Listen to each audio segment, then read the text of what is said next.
लीजिए सुनिए। मुंशी प्रेमचंद के लिखे कथा संग्रह मानसरोवर एक की कहानी घास वाली, मेरी यानी समीर गोस्वामी की आवाज में।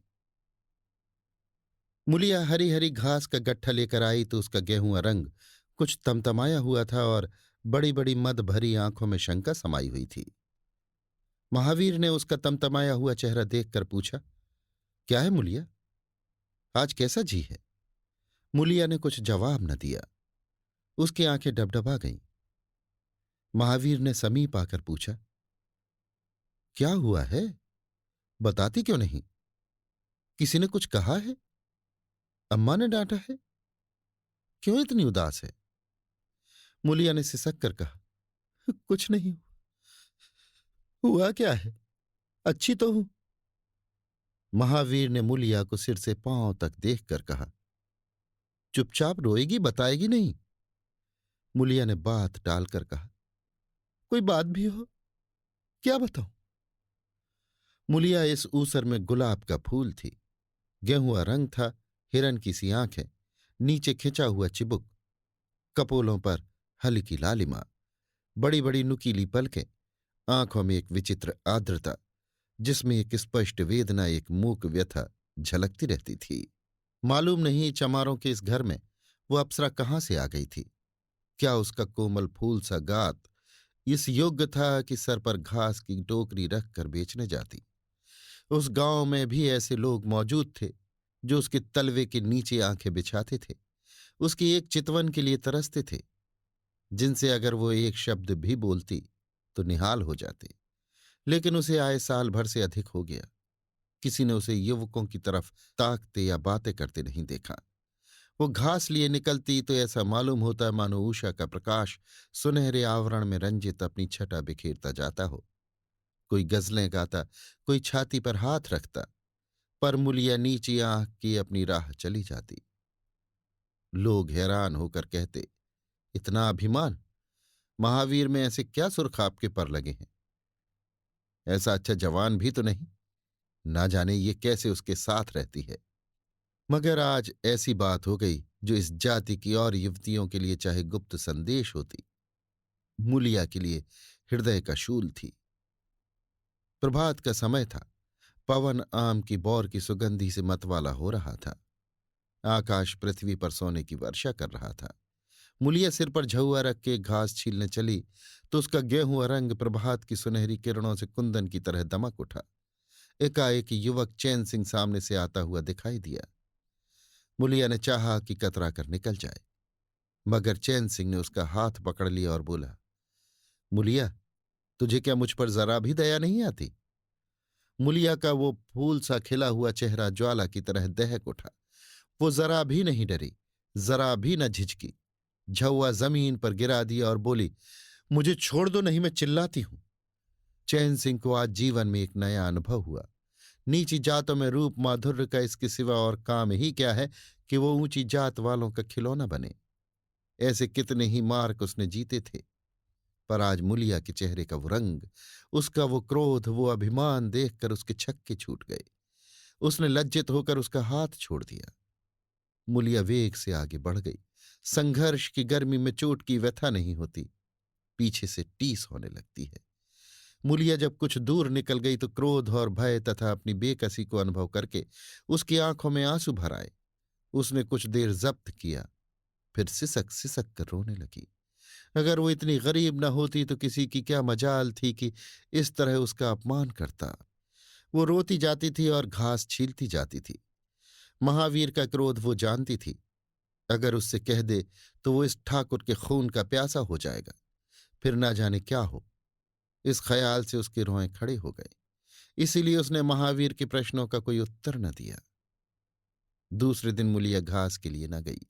सास ने पूछा, तू क्यों नहीं जाती? और तो सब चली गई। मुलिया ने सिर झुकाकर कहा, मैं अकेली न जाऊंगी। सास ने बिगड़ कर कहा, अकेले क्या तुझे बाघ उठा ले जाएगा? मुलिया ने और भी सिर झुका लिया और दबी हुई आवाज से बोली, सब मुझे छेड़ते हैं। सास ने डांटा, न तू औरों के साथ जाएगी न अकेली जाएगी तो फिर जाएगी कैसे? वो साफ साफ क्यों नहीं कहती कि मैं न जाऊंगी, तो यहां मेरे घर में रानी बन के निभाना होगा। किसी को चाम नहीं प्यारा होता, काम प्यारा होता है। तू बड़ी सुंदर है तो तेरी सुंदरता लेकर चाटूं? उठा झाबा और घास ला। द्वार पर नीम के दरख्त के साए में महावीर खड़ा घोड़े को मल रहा था। उसने मुलिया को रोनी सूरत बनाए जाते देखा, पर कुछ बोल न सका। उसका बस चलता तो मुलिया को कलेजे में बिठा लेता, आंखों में छिपा लेता, लेकिन घोड़े का पेट भरना तो जरूरी था। घास मोल लेकर खिलाए तो 12 आने रोज उससे कम न पड़े। ऐसी मजदूरी ही कौन होती है? मुश्किल से 1.5-2 रुपए मिलते हैं, वो भी कभी मिले कभी न मिले। जब से ये सत्यानाशी लारियां चलने लगी हैं, इक्के वालों की बधिया बैठ गई है। कोई सेंत भी नहीं पूछता। महाजन से 150 रुपये उधार लेकर इक्का और घोड़ा खरीदा था, मगर लारियों के आगे इक्के को कौन पूछता है? महाजन का सूद भी तो न पहुंच सकता था, मूल का कहना ही क्या। ऊपरी मन से बोला, ना मन हो तो रहने दो, देखी जाएगी। इस दिलजोई से मुलिया निहाल हो गई। बोली, घोड़ा खाएगा क्या? आज उसने कल का रास्ता छोड़ दिया और खेतों की मेड़ों से होती हुई चली। बार बार सतर्क आंखों से इधर उधर ताकती जाती थी। दोनों तरफ ऊख के खेत थे। जरा भी खड़खड़ाहट होती, उसका जी सन्न हो जाता, कहीं कोई ऊख में छिपा न बैठा हो। मगर कोई नई बात न हुई। ऊख के खेत निकल गए, आमों का बाग निकल गया, सिंचे हुए खेत नजर आने लगे। दूर के कुएं पर पुर चल रहा था। खेतों की मेड़ों पर हरी हरी घास जमी हुई थी। मुलिया का जी ललचाया। यहां आधा घंटे में जितनी घास छिल सकती है, सूखे मैदान में दोपहर तक न छिल सकेगी। यहां देखता ही कौन है? कोई चिल्लाएगा तो चली जाऊंगी। वो बैठकर घास छीलने लगी और 1 घंटे में उसका झाबा आधे से ज्यादा भर गया। वो अपने काम में इतनी तन्मय थी कि उसे चैन सिंह के आने की खबर ही न हुई। एकाएक उसने आहट पाकर सिर उठाया तो चैन सिंह को खड़ा देखा। मुलिया की छाती धक से हो गई। जी में आया भाग जाए, झाबा उलट दे और खाली झाबा लेकर चली जाए। पर चैन सिंह ने कई गज के फासले से ही डुककर कहा, डर मत, डर मत। भगवान जानता है मैं तुझसे कुछ न भूलूंगा। जितनी घास चाहे छील ले, मेरा ही खेत है। मुलिया के हाथ सुन्न हो गए। खुरपी हाथ में जम सी गई। घास नजर ही ना आती थी। जी चाहता था जमीन फट जाए और मैं समा जाऊं। जमीन आंखों के सामने तैरने लगी। चैन सिंह ने आश्वासन दिया, छीलती क्यों नहीं? मैं तुमसे कुछ कहता थोड़े ही हूं। यहीं रोज चली आया कर, मैं छील दिया करूंगा। मुलिया चित्रलिखित सी बैठी रही। चैन सिंह ने एक कदम आगे बढ़ाया और बोला, तू मुझसे इतना डरती क्यों है? क्या तू सोचती है मैं आज भी तुझे सताने आया हूं? ईश्वर जानता है, कल भी तुझे सताने के लिए मैंने तेरा हाथ नहीं पकड़ा था। तुझे देखकर आप हाथ बढ़ गए। मुझे कुछ सुध ही न रही। तू चली गई तो मैं वहीं बैठकर घंटों रोता रहा। जी में आता था हाथ काट डालूं, कभी जी चाहता था जहर खा लूं। तभी से तुझे ढूंढ रहा हूं। आज तू इस रास्ते से चली आई, मैं सारा हार छानता हुआ यहां आया हूं। अब जो सजा तेरे जी में आवे, दे दे। अगर तू मेरा सिर भी काट ले तो गर्दन न हिलाऊंगा।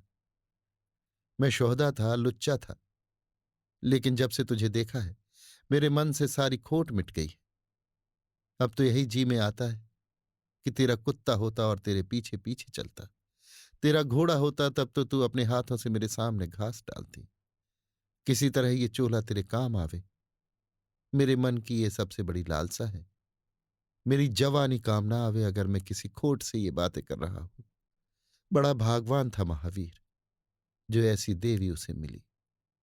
मुलिया चुपचाप सुनती रही, फिर नीचा सिर करके भोलेपन से बोली, तो तुम मुझे क्या करने को कहते हो?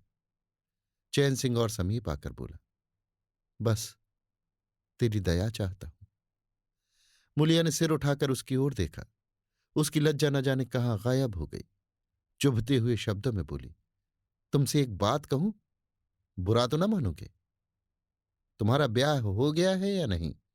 चैन सिंह ने दबी जबान से कहा, ब्याह तो हो गया, लेकिन ब्याह क्या है, खिलवाड़ है। मुलिया के होठों पर अवहेलना की मुस्कुराहट झलक पड़ी। बोली, फिर भी अगर मेरा आदमी तुम्हारी औरत से इसी तरह बातें करता तो तुम्हें कैसा लगता? तुम उसकी गर्दन काटने पर तैयार हो जाते कि नहीं? बोलो, क्या समझते हो कि महावीर चमार है तो उसकी देह में लहू नहीं है? उसे लज्जा नहीं है? अपने मर्यादा का विचार नहीं है? मेरा रूप रंग तुम्हें भाता है? क्या घाट के किनारे मुझसे कहीं सुंदर औरतें नहीं घूमा करती? मैं उनके तलवे की बराबरी भी नहीं कर सकती। तुम उसमें से किसी से क्यों नहीं दया मांगते? क्या उनके पास दया नहीं है? मगर वहां तुम ना जाओगे, क्योंकि वहां जाते तुम्हारी छाती दहलती है। मुझसे दया मांगते हो इसीलिए ना कि मैं चमारिन हूं, नीच जाता हूं, और नीच जाति की औरत जरा सी घुड़की धमकी व जरा सी लालच से तुम्हारी मुट्ठी में आ जाएगी। कितना सस्ता सौदा है। ठाकुर हो ना, ऐसा सस्ता सौदा क्यों छोड़ने लगे? चैन सिंह लज्जित होकर बोला, मूला, ये बात नहीं। मैं सच कहता हूं, इसमें ऊंच नीच की बात नहीं है। सब आदमी बराबर है। मैं तो तेरे चरणों पर सिर रखने को तैयार हूं। मूलिया, इसीलिए ना कि जानते हो मैं कुछ कर नहीं सकती। जाकर किसी खतरानी के चरणों पर सिर रखो तो मालूम हो कि चरणों पर सिर रखने का क्या फल मिलता है। फिर ये सिर तुम्हारी गर्दन पर न रहेगा। चैन सिंह मारे शर्म के जमीन में गड़ा जाता था। उसका मुंह ऐसा सूख गया मानो महीनों की बीमारी से उठा हो। मुंह से बात न निकलती थी। मुलिया इतनी वाकपटु है, इसका उसे गुमान भी न था। मुलिया फिर बोली, मैं भी रोज बाजार जाती हूं, बड़े बड़े घरों का हाल जानती हूं। मुझे किसी बड़े घर का नाम बता दो जिसमें कोई साइस, कोई कोचवान, कोई कहार, कोई पंडा, कोई महाराज न घुसा बैठा हो। ये सब बड़े घरों की लीला है। और वो औरतें जो कुछ करती हैं, ठीक करती हैं। उनके घर वाले भी तो चमारिनों और कहारिनों पर जान देते फिरते हैं। लेना देना बराबर हो जाता है। बेचारे गरीब आदमियों के लिए ये बातें कहाँ। मेरे आदमी के लिए संसार में जो कुछ हूं, मैं हूं। वो किसी दूसरी मेहरिया की ओर आंख उठाकर भी नहीं देखता। संयोग की बात है कि मैं तनिक सुंदर हूं, लेकिन मैं काली कलूटी भी होती तब भी वो मुझे इसी तरह रखता। इसका मुझे विश्वास है। मैं चमारिन होकर भी इतनी नीच नहीं हूं कि विश्वास का बदला खोट से दूं। हां, वो अपने मन की करने लगे, मेरी छाती पर मूंग दलने लगे, तो मैं भी उसकी छाती पर मूंग दलूंगी। तुम मेरे रूप ही के दीवाने हो ना। आज मुझे माता निकल आए, कानी हो जाऊं, तो मेरी ओर ताकोगे भी नहीं। बोलो, झूठ कहती हूं? चैन सिंह इनकार न कर सका। मुलिया ने उसी गर्व से भरे हुए स्वर में कहा, लेकिन मेरी एक नहीं, दोनों आंखें फूट जाए तब भी वो मुझे इसी तरह रखेगा। मुझे उठावेगा, बिठावेगा, खिलावेगा। तुम चाहते हो मैं ऐसे आदमी के साथ कपट करूं? जाओ, अब मुझे कभी न छेड़ना, नहीं अच्छा ना होगा। जवानी जोश है, बल है, दया है, साहस है, आत्मविश्वास है, गौरव है और सब कुछ जो जीवन को पवित्र, उज्ज्वल और पूर्ण बना देता है। जवानी का नशा घमंड है, निर्दयता है, स्वार्थ है, शेखी है, विषय वासना है, कटुता है, और वो सब कुछ जो जीवन को पशुता, विकार और पतन की ओर ले जाता है। चैन सिंह पर जवानी का नशा था। मुलिया के शीतल छींटों ने नशा उतार दिया। जैसे उबलती हुई चाशनी में पानी के छींटे पड़ जाने से फैन मिट जाता है, मैल निकल जाता है और निर्मल शुद्ध रस निकल आता है। जवानी का नशा जाता रहा, केवल जवानी रह गई। कामनी के शब्द जितनी आसानी से दीन और ईमान को गारत कर सकते हैं, उतनी ही आसानी से उनका उद्धार भी कर सकते हैं। चैन सिंह उस दिन से दूसरा ही आदमी हो गया। गुस्सा उसकी नाक पर रहता था। बात बात पर मजदूरों को गालियां देना, डांटना और पीटना उसकी आदत थी। असामी उससे थर थर कांपते थे। मजदूर उसे आते देखकर अपने काम में चुस्त हो जाते थे, पर ज्यों ही उसने इधर पीठ फेरी और उन्होंने चिलम पीना शुरू किया, सब दिल में उससे जलते थे, उसे गालियां देते थे। मगर उस दिन से चैन सिंह इतना दयालु, इतना गंभीर, इतना सहनशील हो गया कि लोगों को आश्चर्य होता था। कई दिन गुजर गए। एक दिन संध्या समय चैन सिंह खेत देखने गया। पुर चल रहा था। उसने देखा कि एक जगह नाली टूट गई है और सारा पानी बहा चला जाता है। क्यारियों में पानी बिल्कुल नहीं पहुंचता, मगर क्यारी बनाने वाली बुढ़िया चुपचाप बैठी है। उसे इसकी जरा भी फिक्र नहीं है कि पानी क्यों नहीं आता। पहले ये दशा देखकर चैन सिंह आपे से बाहर हो जाता। उस औरत की उस दिन की मजूरी काट लेता और पुर चलाने वालों को घुड़कियां जमाता, पर आज उसे क्रोध नहीं आया। उसने मिट्टी लेकर नाली बांध दी और खेत में जाकर बुढ़िया से बोला, तू यहां बैठी है और पानी सब बहा जा रहा है? बुढ़िया घबरा कर बोली, अभी खुल गई होगी राजा, मैं अभी जाकर बंद किए देती हूं। ये कहती हुई वो थर थर कांपने लगी। चैन सिंह ने उसकी दिलजोई करते हुए कहा, भाग मत, मैंने नाली बंद कर दी। बुढ़ऊ कई दिन से नहीं दिखाई दिए, कहीं काम पर जाते हैं कि नहीं?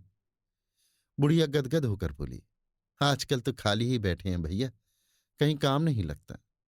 चैन सिंह ने नम्र भाव से कहा, तो हमारे यहां लगा दे, थोड़ा सा सन रखा है, उसे काट दे। ये कहता हुआ वो कुएं की ओर चला गया। यहां 4 पुर चल रहे थे, पर इस वक्त 2 हकवे बेर खाने गए थे। चैन सिंह को देखते ही मजूरों के होश उड़ गए। ठाकुर ने पूछा, 2 आदमी कहाँ गए, तो क्या जवाब देंगे? सबके सब डांटे जाएंगे। बेचारे दिल में सहमे जा रहे थे। चैन सिंह ने पूछा, वो दोनों कहाँ चले गए? किसी के मुंह से आवाज न निकली। सहसा सामने से दोनों मजूर धोती के एक कोने में बेर भरे आते दिखाई दिए। खुश खुश बात करते चले आ रहे थे। चैन सिंह पर निगाह पड़ी तो दोनों के प्राण सूख गए। पांव मन मन भर के हो गए। अब न आते बनता है न जाते। दोनों समझ गए कि आज डांट पड़ी, शायद मजूरी भी कट जाए। चाल धीमी पड़ गई। इतने में चैन सिंह ने पुकारा, बढ़ाओ बढ़ाओ, कैसे बेर है? लाओ जरा मुझे भी दो, मेरे ही पेड़ के हैं ना। दोनों और भी सहम उठे। आज ठाकुर जीता न छोड़ेगा, कैसा मीठा मिठा कर बोल रहा है, उतनी ही भिगो भिगो कर लगाएगा। बेचारे और भी सिकुड़ गए। चैन सिंह ने फिर कहा, जल्दी से आओ जी, पक्की पक्की सब मैं ले लूंगा। जरा एक आदमी लपक कर घर से थोड़ा सा नमक तो ले लो। बाकी दोनों मजूरों से, तुम भी दोनों आ जाओ, उस पेड़ के बेर मीठे होते हैं, बेर खा ले, काम तो करना ही है। अब दोनों भगोड़ों को कुछ ढांढस हुआ।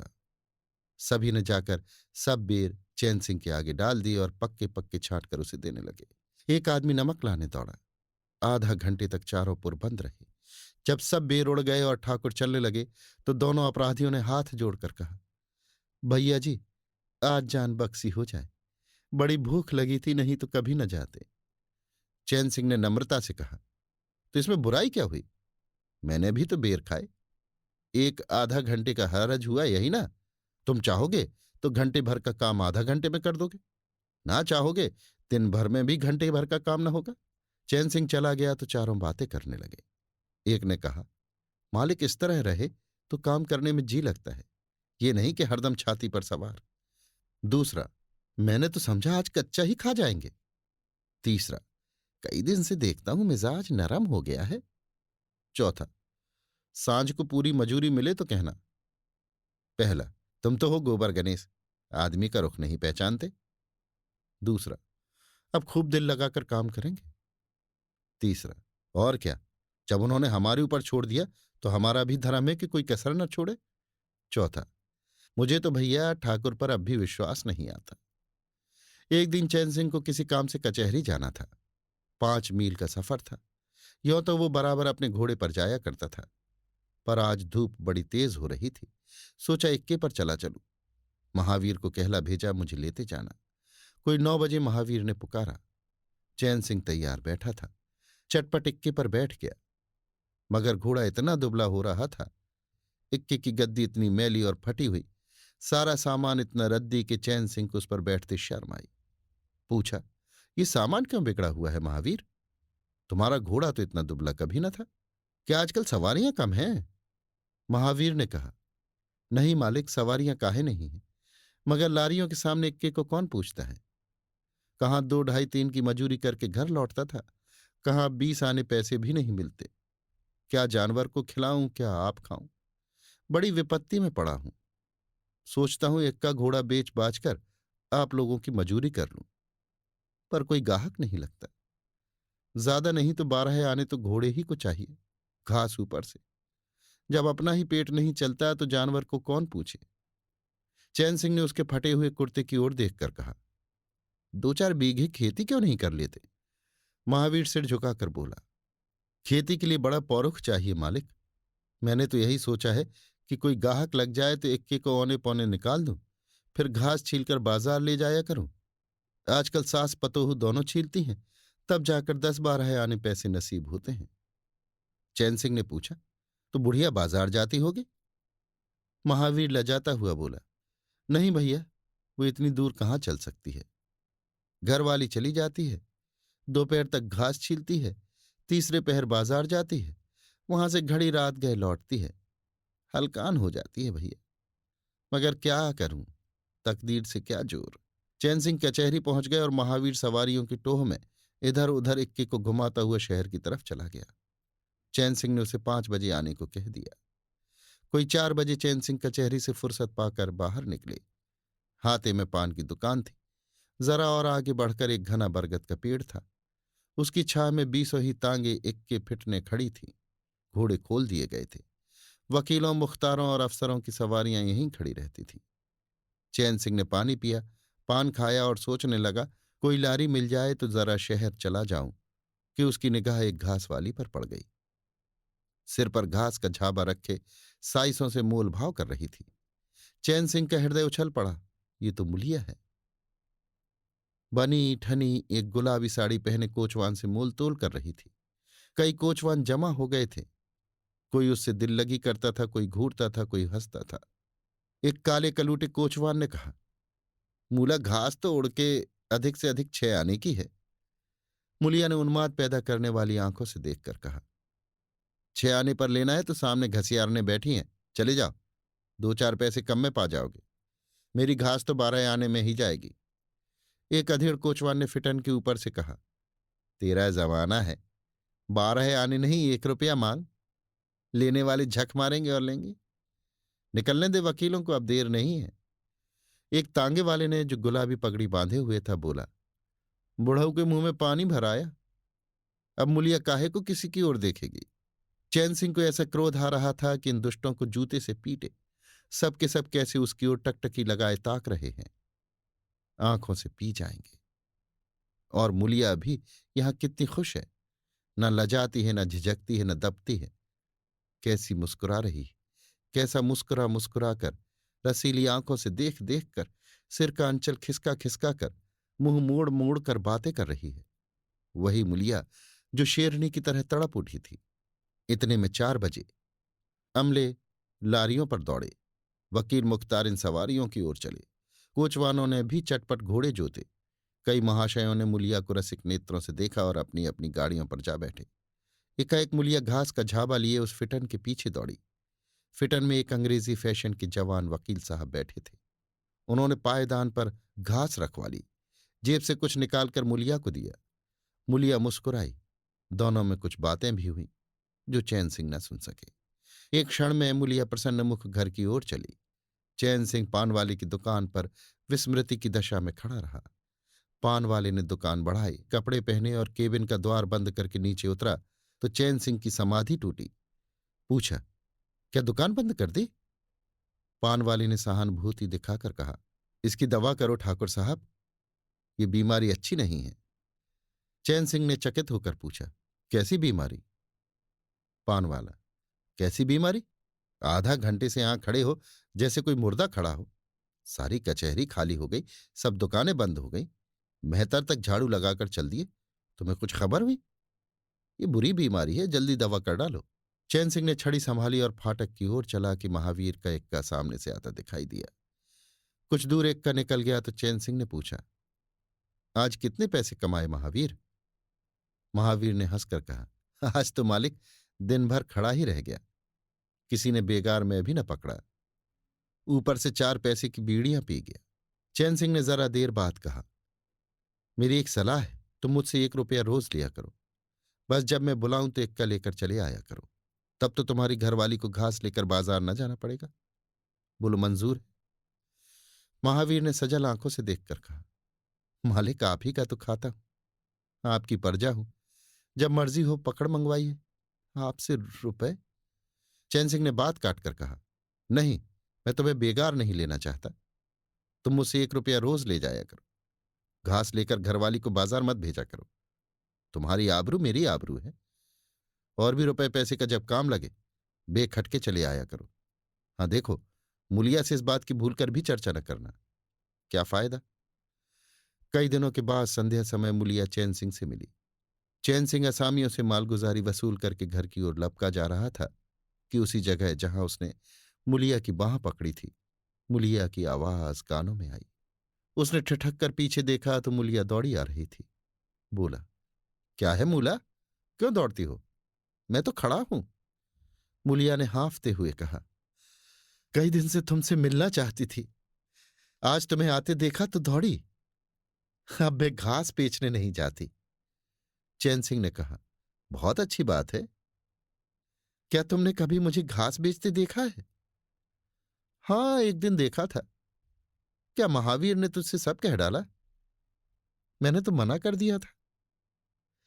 वो मुझसे कोई बात नहीं छिपाता। दोनों एक क्षण चुप खड़े रहे। किसी को कोई बात न सूझती थी। एकाएक मुलिया ने मुस्कुराकर कहा, यहां तुमने मेरी बाह पकड़ी थी। चैन सिंह ने लज्जित होकर कहा, उसको भूल जाओ मूला। मुझ पर जाने कौन भूत सवार था। मुलिया गदगद कंठ से बोली, उसे क्यों भूल जाऊं? उसी बाह गहे की लाज तो निभा रहे हो।